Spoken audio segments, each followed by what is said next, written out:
Door het samen eten, kamperen en het ondernemen van activiteiten ontstaat een basis voor een betere wereld. Dat is de gedachte achter de World Jamboree. De Jamboree is één groot avontuur waarvoor training onmisbaar is. Het doel van dit weekend is het voorbereiden naar de Jamboree. En een van de voorbereidingen is ook dat de jeugdleden elkaar leren kennen. Want niet alle jeugdleden komen van dezelfde afdelingen en dezelfde groepen. Om elkaar te leren kennen zijn er een aantal mogelijkheden. En zo is een programma samengesteld. Was wel besteed als een binnenprogramma.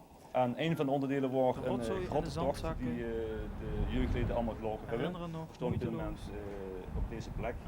Die grote tocht die loopt gans tot aan het achterste gedeelte van de groeven. Tot bij het rode gedeelte, dat is een dubbel gangstelsel. En daar zijn ze naartoe gelopen aan de hand van een zwarte telefoonkabel die ze moesten volgen. Uitsluitend met 1 kaars en 1 doosje lucifers.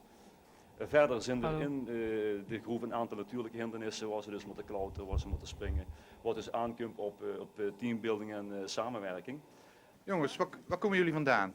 Uit de grotten. Uit de grot. Wat hebben jullie daar gedaan? Gewandeld door allerlei grottenuitsnijdingen zoals hier. Hoe hebben jullie de weg kunnen vinden? Door een touw wat was gespannen. En dan een kaars om dan te verlichten zodat je je weg kon zoeken. En jullie weten zeker dat je nog allemaal compleet bent? Ja? Ze hebben hier ook overnacht, heb ik begrepen. Ze hebben hier overnacht. Deze gang waar we nu in staan, daar zijn een aantal nissen links en rechts.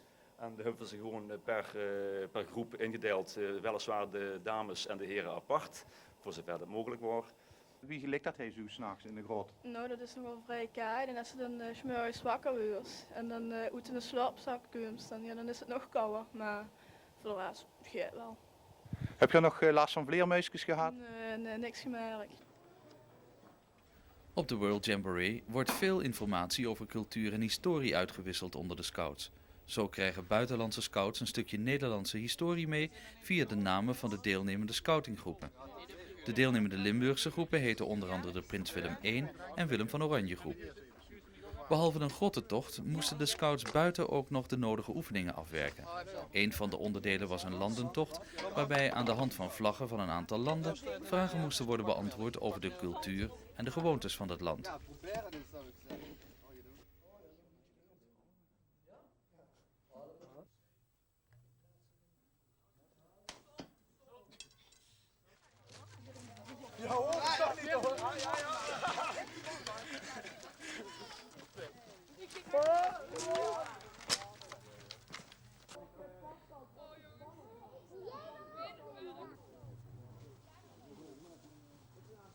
Dicht is de volgende kandidaat die hij over de touwbrug gaat. Hebben ze dat al eens eerder gedaan? Ja, dat heb ik al vaker gedaan, ja, met de scout. Ja.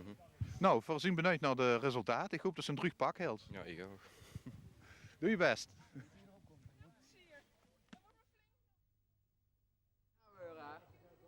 De andersom gaan, maakt niet uit.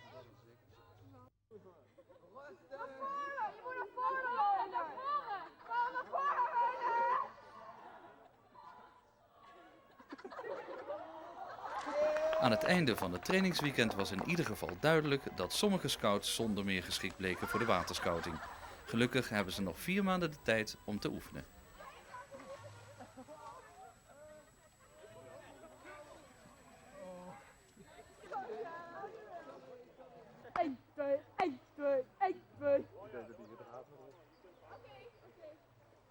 Michel! Oké.